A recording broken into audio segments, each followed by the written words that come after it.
Here's a question no one in Detroit wants to answer. Why do so many Chinese cars look more advanced than the cars we're buying here?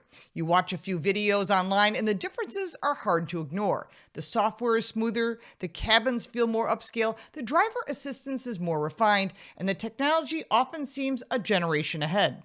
Cars from brands like BYD, Geely, XPeng, and others, they sell overseas for prices that would make American compact crossover window stickers look like a typo.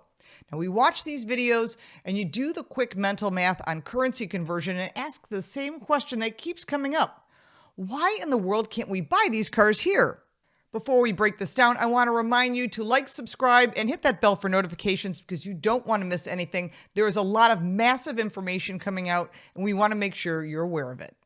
This week, the Senate Commerce Committee gave their official answer.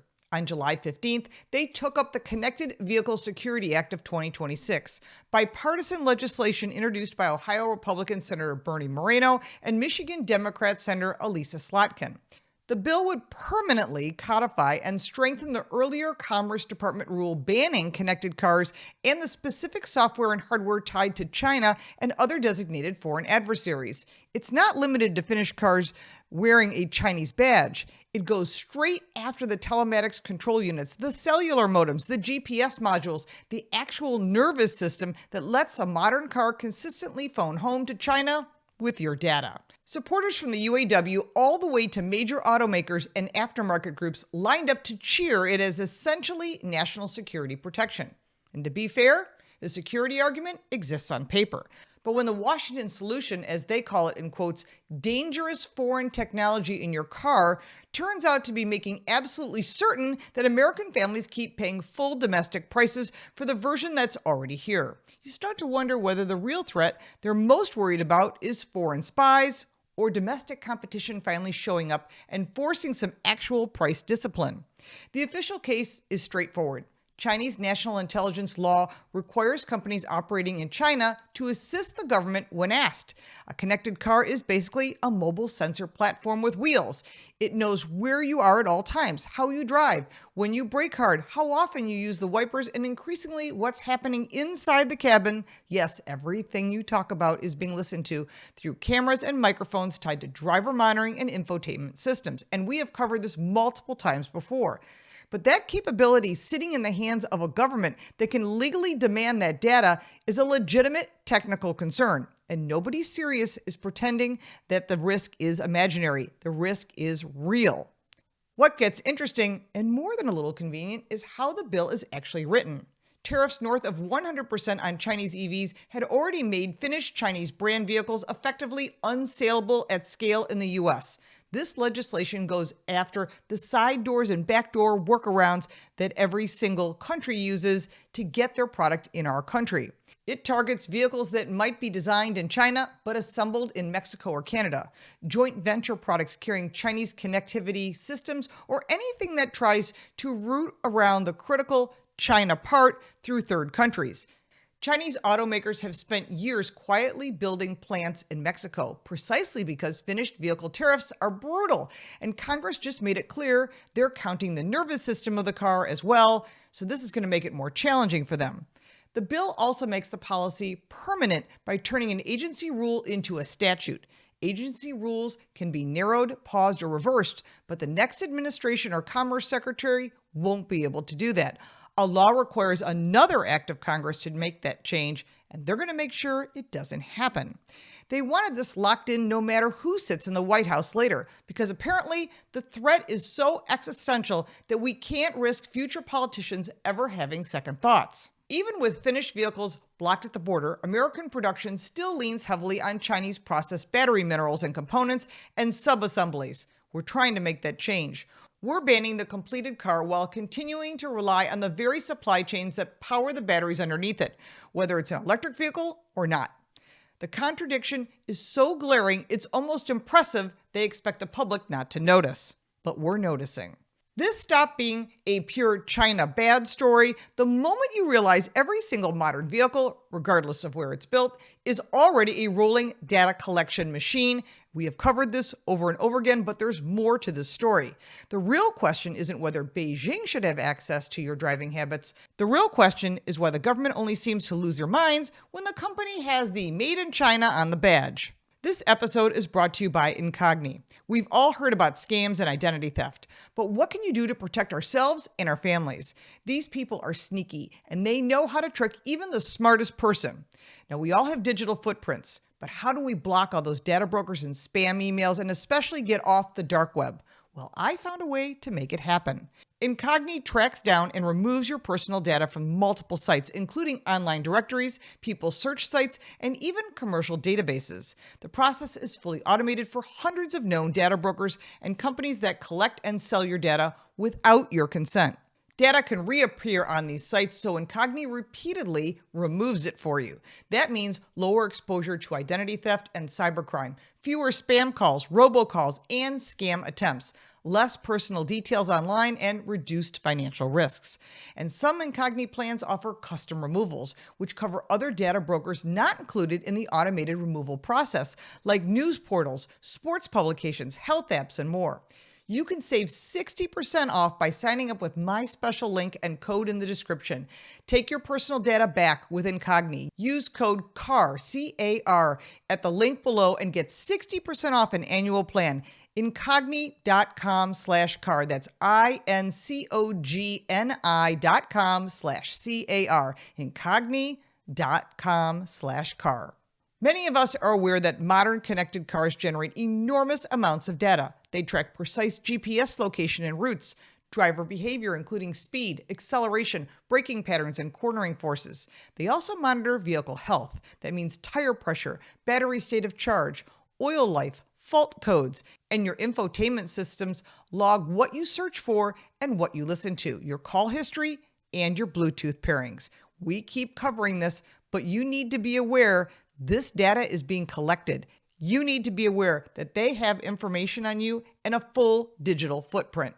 Driver monitoring cameras and microphones tied to advanced driver assistance capture cabin video, fatigue detection, and even biometric signals in some systems.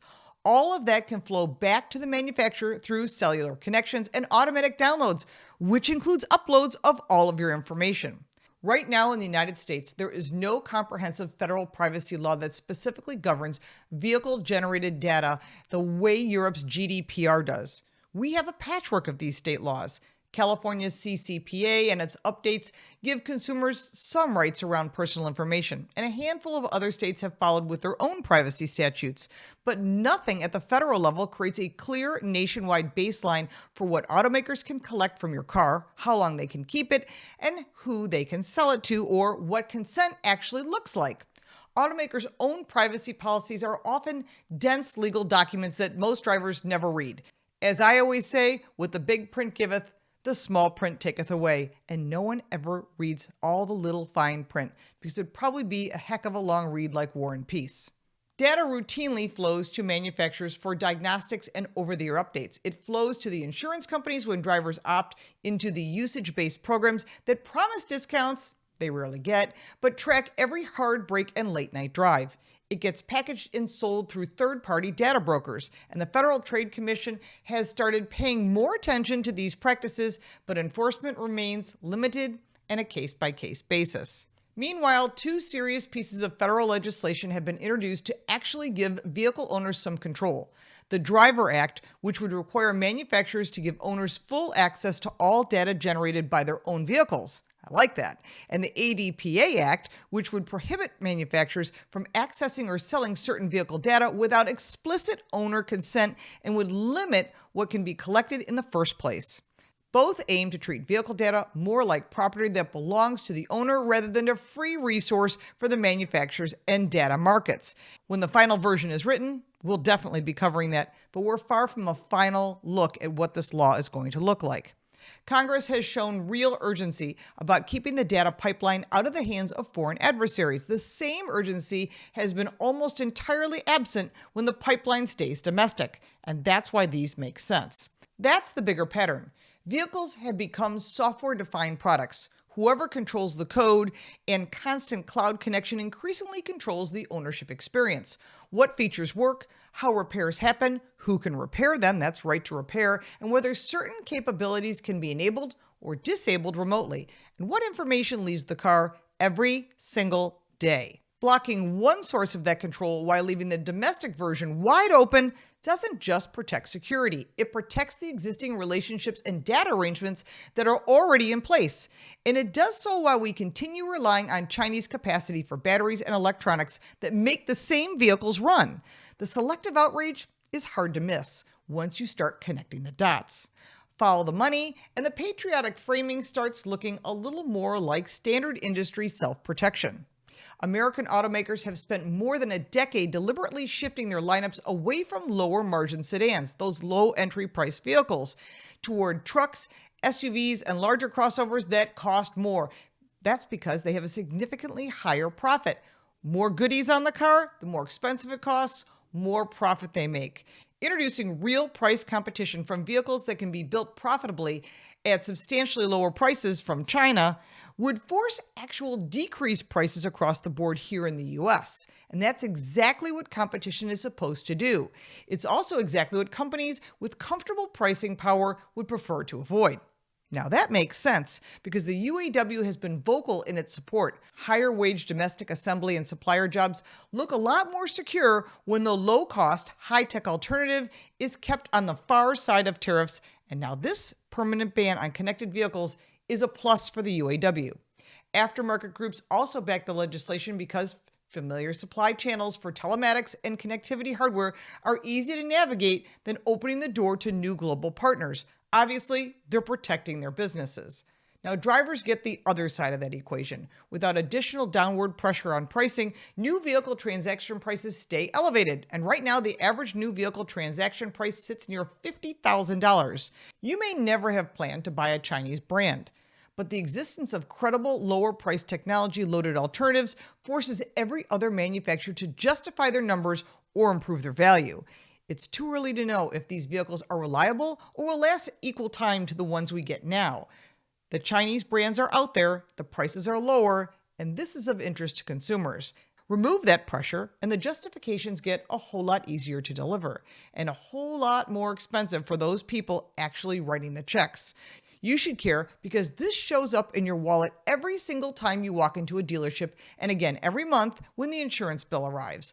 Prices have remained stubbornly high, even as some supply chain pressures have eased. Insurance costs keep climbing, partly because vehicles are more expensive to repair, and partly because the data collection programs are feeding more driving data into rating models. And when policy decisions deliberately limit competition, those elevated prices stop looking like temporary market conditions and start looking like a structural feature. This is another reason all this data is being collected, so you pay higher rates. Your next vehicle will still collect and transmit data no matter who builds it. Your next vehicle will still collect and transmit data no matter who builds it. This bill does nothing to change how American manufacturers or insurers can access and monetize that information. It only draws a formal line at certain foreign governments getting the same access. If the actual concern is sensitive personal data leaving the vehicle, location history that could reveal where you live, work, or worship, driving patterns that could be used for insurance or even law enforcement purposes, then stopping at a country of origin, that feels incomplete. Longer term, sustained higher prices and narrower choice affect who can afford newer, safer, and more efficient vehicles and how quickly the overall fleet turns over. The families feeling it first are the same ones that already are stretching to replace aged cars. They're also the ones whose data continues flowing through domestic channels without the same level of political scrutiny being applied to foreign ones. The most useful thing we can push for is the same level of transparency and consent on domestic data collection that we're suddenly very serious about when foreign adversaries are involved. The Driver Act and the ADPA Act deserve real attention because they shift the focus from where the car was built to who actually owns and controls the information coming out of it. And we know that answer should be you. Supporting these efforts, or at least demanding hearings and movement on them, is one concrete way to address the data side of this equation without pretending higher prices are an unavoidable side effect of security. Contact your senators, especially those on the Commerce Committee. Ask them directly, how will this bill balance legitimate national security concerns against higher prices for American families and continued reliance on very supply chains we claim to be worried about? National security matters, and so does the cost that goes along with it. Why are we footing the bill? Why are they taking our data? This is a real concern. In the meantime, do the homework on total cost of ownership across every option that's actually available. Look at real-world efficiency, insurance data sharing requirements, repairability, and whether the manufacturer makes diagnostics and parts accessible or locks you out of proprietary systems. Vehicles that treat your data as their ongoing revenue stream carry hidden costs that show up later, and it's also a major income stream to every car manufacturer. Here's the bigger question that keeps getting sidestepped. We're being told this permanent ban on Chinese connected technology is necessary to protect American roads, American jobs, and American data from foreign threats. Fine, but at what point do we admit that one of the primary things being protected is the ability of existing manufacturers and organized labor to maintain comfortable margins and limited competition, while American families keep absorbing the difference every time they shop for a vehicle? We pay for all this additional technology that only benefits car brands. That's the conversation worth forcing before we have no say. Because if the real goal is to secure vehicles in a genuinely strong domestic industry, we ought to be able to manage that without pretending higher prices and reduced choice for consumers are just an unfortunate coincidence that nobody in Washington saw coming. I'm sure you have some thoughts. Put them in the comments below.